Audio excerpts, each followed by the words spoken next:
Hello everyone, कैसे हैं आप लोग।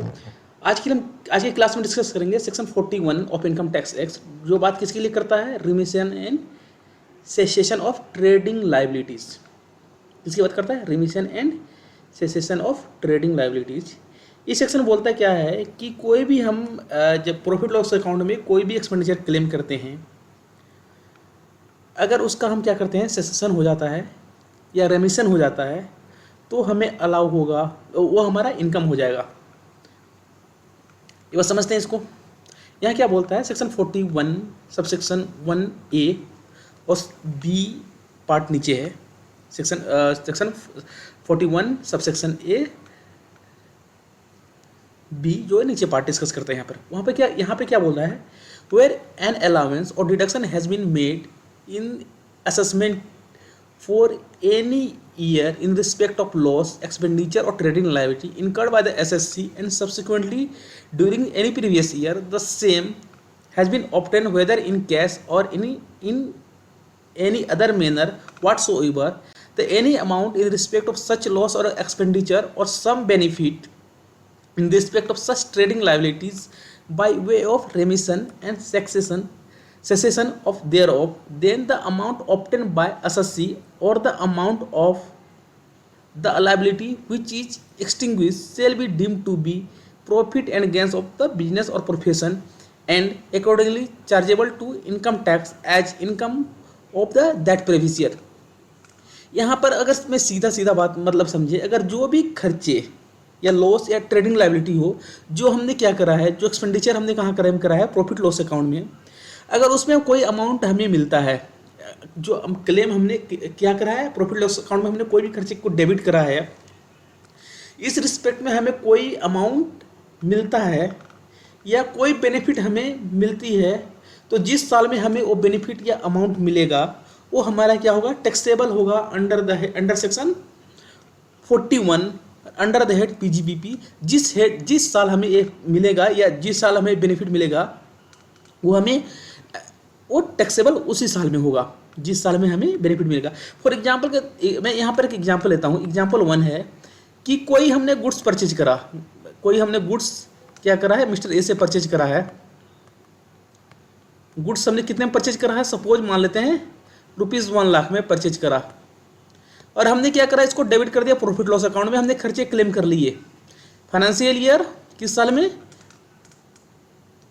फाइनेंशियल ईयर 2022-23 में हमने क्या करा है, इसको प्रॉफिट लॉस अकाउंट में हमने क्लेम कर लिया। नहीं, यहाँ पे 2021-22 में ले लेते हैं। यहाँ पर हमने हमने किस साल में परचेज करा था, इसको थोड़ा सा मैं चेंज करता हूँ। यहाँ पे हमने किस साल में परचेज करा था, 2021-22 में हमने इसको परचेज करा था गुड्स को, और हमने प्रॉफिट लॉस अकाउंट में क्लेम कर लिया एज एक्सपेंडिचर। अब इशू क्या है यहाँ पर, जो इस सेक्शन में बोल रहा है कि अगर आप यहाँ पे लेते हैं जो एग्जांपल हमने लिया था, यहाँ पे जो हमने गुड्स परचेज करे थे उसमें कुछ डिफेक्ट्स थे। जो हमने गुड्स परचेज करे थे इसमें कोई हमें डिफेक्ट्स था। सपोज जो डिफेक्टिव गुड्स के कारण हमें 20,000 रुपये जो सेलर है मिस्टर XA, वो हमें 20,000 रुपये दिया due to defective of such goods जो हमने परचेज करा था। तब क्या हो, जिस साल मान लो ये हमें किस साल मिले, 20,000 रुपये हमें से किस साल मिला, 2022-23 में, 2022-23 में हमने क्या करा है, इसको इस फाइनेंशियल ईयर में 2022-23 में 20,000 रुपये मिले। तब इशू क्या है कि यहाँ पर जो 20,000 रुपये मिले, हमने क्लेम कितना करा था, प्रॉफिट को डेबिट कितनी करी थी हमने, 1 लाख रुपये का हमने क्लेम कर लिया। उसी गुड्स के रिस्पेक्ट में हमें क्या मिले, क्या हुआ, ड्यू टू डिफेक्टिव हमें क्या मिला, 20,000 रुपये मिले। तो वो क्या हो जाएगा, हमारा इनकम हो जाएगा किस साल में, जिस साल में ये 20,000 रुपये हमें मिले हैं, मतलब फाइनेंशियल ईयर 2022-23 में। अब दूसरा सिचुएशन ये आता है, दूसरा सिचुएशन क्या आता है, सिचुएशन 2 ले लेता हूँ यहाँ पे। दूसरा सिचुएशन क्या है कि कोई गुड्स हमने परचेज करे मिस्टर ए से हमने 1,20,000 में कोई गुड्स हमने परचेज करे हैं during the year financial year कौन सा हो जाएगा, 2021-22 में। अब एक साथ कुछ डिस्प्यूट हो गया इस गुड्स के कारण, ठीक है, और हमने पेमेंट नहीं करा, हमने प्रॉफिट लॉस अकाउंट उसको डेबिट कर दिया, पेबल किसको कर दिया, मिस्टर ए को पेबल कर दिया कितने से, 1,20,000 से। पेमेंट नहीं करी, पेमेंट किस लिए नहीं करी, कुछ डिस्प्यूट के कारण हमने पेमेंट नहीं करा 1,20,000 से। तो जो फाइनल सेटलमेंट हुआ हमें किसको देना है, हमने कितना क्लेम करा है 2021-22 में हमने कितना क्लेम करा है 1,20,000 रुपये। पेमेंट नहीं करा है मिस्टर ए को, हमने क्या करा उसको पेबल में दिखा दिया। और डिस्प्यूट सेटल हुआ कितने पे, हमारा 90,000 रुपीज़ में डिस्प्यूट सेटल हो गया। हमने क्या कर दिया यहाँ पर 90,000 रुपये, किसके लिए, 1,00,000 जो हमने गुड्स परचेज करे थे 1,20,000 में, उसके लिए हमने क्या कर दिया 90,000 रुपये पेमेंट किसको करा है, मिस्टर ए को। यहाँ पर बेनिफिट हमको कितना हुआ, बेनिफिट कितना हुआ 1,20,000 में से माइनस कितना कर दें हम 90,000, तो कितना 30,000 हमें बेनिफिट हुआ, जिसका हमने बेनिफिट कैश नहीं मिला, हमें बेनिफिट हुआ है। हमने क्लेम कितना करा था प्रॉफिट लॉस अकाउंट में 1,20,000, हमने पेमेंट कितनी करी, डिस्प्यूट सेटल हुआ 90,000 में, बेनिफिट कितने हुआ हमारा 30,000 में। तो 30,000 हमारा बेनिफिट हो गया। किस साल में, जिस ईयर में डिस्प्यूट सेटल होगा, सपोज मान लो 2022-23 में डिस्प्यूट सेटल हुआ, तो ये हमारा इनकम हो जाएगा कितने से 30,000 से, बुक करेंगे। कुल मिला के जो हमने दो एग्जाम्पल लिए, जो section 41 of income tax act है, इसी के बारे में बात करता है। यहाँ बात दोबारा समझते हैं उसको, इसको दोबारा समझते हैं ये एग्जाम्पल क्लियर होने के बाद। वेयर एन अलाउंस और deduction has been made in the any assessment year for in respect of loss expenditure trading liability, जो हमने एक्सपेंडिचर करे हैं 1,00,000 रुपये 1,20,000 रुपये, हमने क्या करे, जो क्लेम करे हैं हमने प्रॉफिट लॉस अकाउंट में जो क्लेम करा 1,00,000 और 1,20,000 रुपये, वो क्या हो गया, हमने क्लेम करा। और उसके बाद क्या बोलता है, incurred by the assessee and subsequently during the any previous year the assessee or he has obtained whether in cash और in other manner whatsoever any amount in respect of such loss और expenditure in amount, हमें किस जो हमने 1,00,000 रुपये खर्च करे थे उस रिस्पेक्ट हमें कितना मिला, डिफेक्टिव गुड्स होने के कारण 20,000 रुपये मिले, 20,000 रुपये मिले। यहाँ दूसरा सिचुएशन करा some benefits in respect of such trading liabilities, जो हमारा 1,20,000 रुपये था, 1,20,000 रुपये का था, हमें सेटल कितने में करा 90,000 में, तो वहाँ बेनिफिट हुआ, सम बेनिफिट कितने का बेनिफिट हुआ हमें, ट्रेडिंग लायबिलिटी कितने की थी 1,20,000 की,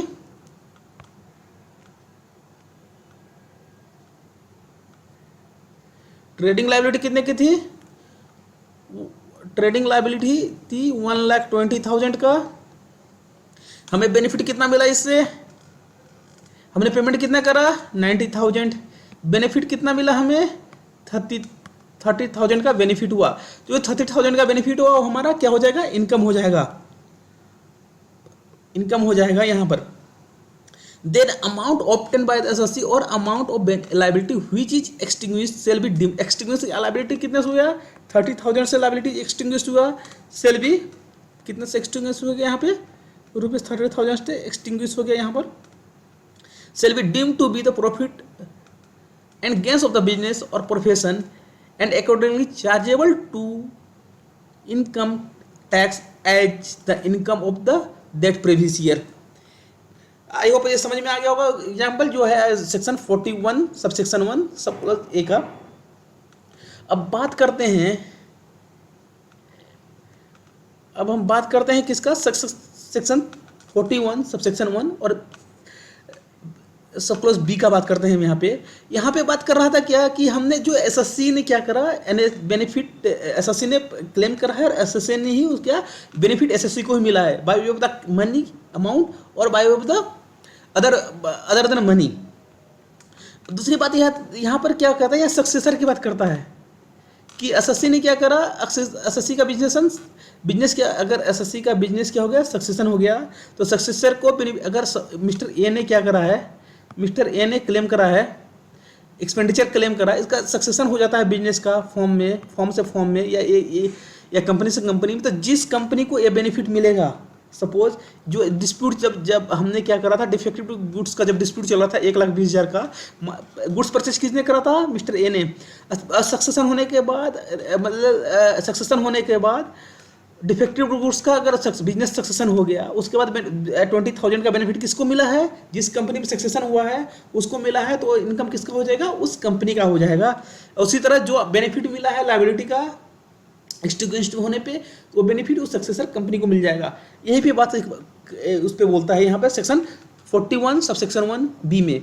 यहाँ बोला है इफ, इसको दोबारा समझते हैं, if in above cases instead of the SSC the successor in business has opted the successor किसको बोलेंगे यहाँ पर, सक्सेसर यहाँ बोलेंगे whether amalgamation a company with another company, जहाँ amalgamation हुआ है एक कंपनी के साथ दूसरे कंपनी में, तो सक्सेसर कौन होगा यहाँ पर, ए लिमिटेड एग्जाम्पल छोड़ देते हैं, जो अमलगमेटेड कंपनी होगी वो सक्सेसन हो जाएगा, अमलगमेटेड कंपनी सक्सेसर हो जाएगा, यहाँ पे सक्सेसर हो जाएगा अमलगमेटेड कंपनी। या उसी तरह से कोई अगर फॉर्म बिजनेस कैरी ऑन कर रही है उसके बाद उस किसके द्वारा, दूसरे फॉर्म के द्वारा सक्सीड हो जाती है, तो सक्सेसर कौन हो जाएगा, जो दूसरी फॉर्म जो जिसने उन्हें सक्सीड करा है बिजनेस को। इन केस दूसरा केस क्या है, where one person is succeeded by another person in that business or profession, the other person will be the successor. In case demerger, the successor will be the resulting company. Demerger company में क्या हो जाएगा, successor कौन होगा, resulting company होगी। तो ये हुआ गया सक्सेसर, हम किसको बोलेंगे, यहाँ पर बेनिफिट हमें किसको मिलेगा, यहाँ पर बोला है if in above cases instead of the SSC के अलावा the successor in business has obtained whether in cash और in any other manner whatsoever any amount in respect of such loss or expenditure or some benefit in respect of such liability, trading liability, by way of remission or cessation thereof, the amount obtained by the successor in business or the value of the benefit accruing to the successor in business shall be deemed to be income under the head profit and gains or business or profession of the successor of that previous year। यहाँ पर क्या हो गया, यहाँ पर benefit किसको मिला है, जो पहले वाले सेक्शन में था, यहाँ बेनिफिट एसएससी ने क्लेम करा, एसएससी को ही बेनिफिट मिला, एसएससी ने ही क्लेम करा, क्या एक्सपेंडिचर क्लेम करा है, और बेनिफिट भी किसको मिला है, एसएससी को मिला है। तो क्या यहाँ पर ये इसके लिए था। अब यहाँ पर एक्सपेंडिचर किसने क्लेम करा, दूसरा सिचुएशन में एक्सपेंडिचर क्लेम किसने करा है, प्रॉफिट लॉस अकाउंट में जो डेबिट करा है, ये किसको मिला है, यहाँ पर एसएससी को मिला है। बस इसका एक्सपेंडिचर क्लेम किसने करा है, एसएससी ने करा है। इसकी बेनिफिट किसको मिली है, सक्सेसर को मिला है। तो इनकम किस पे चार्जेबल हो जाएगा, जो बेनिफिट मिला है, जो अमाउंट मिली है, सक्सेसर को मिल जाएगा। ये सक्सेसर या तो कंपनी हो सकती है, फॉर्म हो सकती है, रिजल्टिंग कंपनी हो सकती है। तो कुल मिला के कहानी सेक्शन 41 का ये रहा कि जहाँ ट्रेडिंग लायबिलिटी का सक्सेशन होता है या रेमिशन होता है, वो बेनिफिट वो टैक्सेबल हो जाता है in the hand of the SSC, जिस साल उसे बेनिफिट मिलता है, या तो सक्सेसर को मिल जाता है जिस साल बेनिफिट सक्सेसर को मिलता है। अब इसमें एक सिचुएशन ये है, एक्सप्लेनेशन वहाँ पे इंसर्ट हुआ है सेक्शन 1, एक्सप्लेनेशन 1 किसमें, सेक्शन 41 में। यहाँ मिलता है कि कोई भी, यहाँ पे इसको एक बार मैं लिटरली इसको पढ़ लेता हूँ, उसके बाद एग्जाम्पल के थ्रू आऊँगा मैं। For the purpose of this subsection the expression loss और एक्सपेंडिचर और some benefit in respect of any such liability trading liability by way of remission or cessation thereof shall include remission or cessation of the trading liability by the unilateral act by the SSC himself or itself or the successor in business by way of writing of the such trading liability। अब इसको explanation 1 को थोड़ा सा हम detail में समझेंगे। इसका explanation 1 क्या बोलता है, हमने ऊपर बात करा कि जो बेनिफिट हुआ या तो डिस्प्यूट हो गया, डिफेक्टिव गुड्स आ गया, डिफेक्टिव गुड्स के बदले हमने कोई एग्जांपल लिया था कि हमें जो बेनिफिट अमाउंट मिला है वो हमारा क्या हो जाएगा, वो हमारा बेनिफिट हो जाएगा, टैक्सेबल होगा जिस साल हमें वो मिलेगा। दूसरा एग्जांपल हमने क्या लिया था कि अगर कोई डिस्प्यूट के कारण अगर डिस्प्यूट सेटल होता है कम अमाउंट पे, तो जो जितना हम अमाउंट हमने प्रॉफिट लॉस अकाउंट में क्लेम करा है और जो जितने में सेटल होता है, दोनों का डिफरेंस जो हमारे एग्जांपल में कितना था, 30,000 था, 1,20,000 हमने क्लेम करा प्रॉफिट लॉस अकाउंट पे और 90,000 पे डिस्प्यूट सेटल हुआ था। तो डिफरेंस जो 30,000 हमारा क्या था, वो प्रॉफिट और गेन बिजनेस था। यहाँ पर बात करता है क्या, यहाँ पर दोनों जगह दोनों सिचुएशन में क्या था, दो पार्टी थी, एक देने वाला एक लेने वाला, जो एक सेलर एक बायर, सेलर ऑफ गुड्स था और दूसरा था जो बायर जो एसएससी था। ठीक है, अब हमारे केस में क्या है, यहाँ पर यूनिलेटरल एक्ट की बात करता है, जो एक्सप्लेनेशन जो है यहाँ पर यूनिलेटरल एक्ट की बात करता है, मतलब एसएससी स्ट्रेंग, दूसरे का कोई इसमें रोल नहीं है, बस सेलर के यहाँ पे कोई रोल नहीं है। सपोज हमने किसी साल में कोई गुड्स परचेज करे थे या कोई खर्चे बुक करे थे, प्रॉफिट लॉस अकाउंट हमने क्लेम कर लिया, हमने क्या करा, इसका पेमेंट नहीं करा, जो परचेज करे या जो हमने सर्विसेज ली या जो भी खर्चे करे हमने, इसका हमने क्या करा है, प्रॉफिट लॉस अकाउंट में क्लेम करा है। वो क्या हुआ है, हमारा प्रॉफिट लॉस अकाउंट में क्लेम करा और एक्सपेंसेस पेएबल है। किस रिस्पेक्ट में, सपोज हमने कोई गुड्स परचेज करा था यहाँ पर 5 लाख रुपए का, जो हमने प्रॉफिट लॉस अकाउंट में क्लेम करा था किस साल में, सपोज यहाँ लेता हूँ मैं 2020 फाइनेंशियल ईयर में हमने किस फाइनेंशियल ईयर में क्लेम करा था इसको, 1920 में हमको ने इसको 5 लाख रुपए अपने प्रॉफिट लॉस अकाउंट में क्लेम करे थे। और हमने क्या करा, हमने इसको पेमेंट नहीं करी, इसको पेमेंट नहीं किया, पार्टी नहीं मिल रही है, जो भी है, हमने क्या करा, इसको राइट ऑफ कर दिया किस साल में, फाइनेंशियल ईयर किस साल में, फाइनेंशियल 2022-23 में हमने क्या कर दिया, इसको राइट ऑफ कर दिया। किसको, 5 लाख रुपए जो पेबल था हमारा, ये पेबल था हमारा, किस साल में हमने इसको राइट ऑफ कर दिया, 2022-23 में हमने 5 लाख रुपए को राइट ऑफ कर दिया अपने बुक्स में। जो राइट ऑफ कर दिया तो ये हमारा इनकम हो जाएगा, due to writing off this 5 lakh रुपए हमारा क्या हो जाएगा, इनकम हो जाएगा। किस साल में, जिस साल में हमने 5 लाख रुपए को राइट ऑफ करा है। देखिए यहाँ पर यूनिलेटरल एक्ट की बात करता है, यहाँ पर रिमिशन हो गया, हमारा ट्रेडिंग लायबिलिटी रिमिशन हो गई, सक्सेशन हो गई, क्या हो गया, यूनिलेटरल एक्ट है, एसएससी ने खुद बुक्स में एंट्री डाली और खुद उसको राइट ऑफ किया आगे के सालों में, और या उसके क्या कर दिया, ट्रेडिंग लायबिलिटी हमारी खत्म हो गई। हमने क्लेम क्या करा था, प्रॉफिट लॉस अकाउंट 19-20 में, फाइनेंशियल 19-20 में हमने क्लेम करा था, राइट ऑफ किस साल में कर रहे हैं, 22-23 में कर रहे हैं, तो हमारा क्या हो जाएगा, जिस साल में हमने राइट ऑफ करा है ट्रेडिंग लायबिलिटी को, हमारा इनकम हो जाएगा।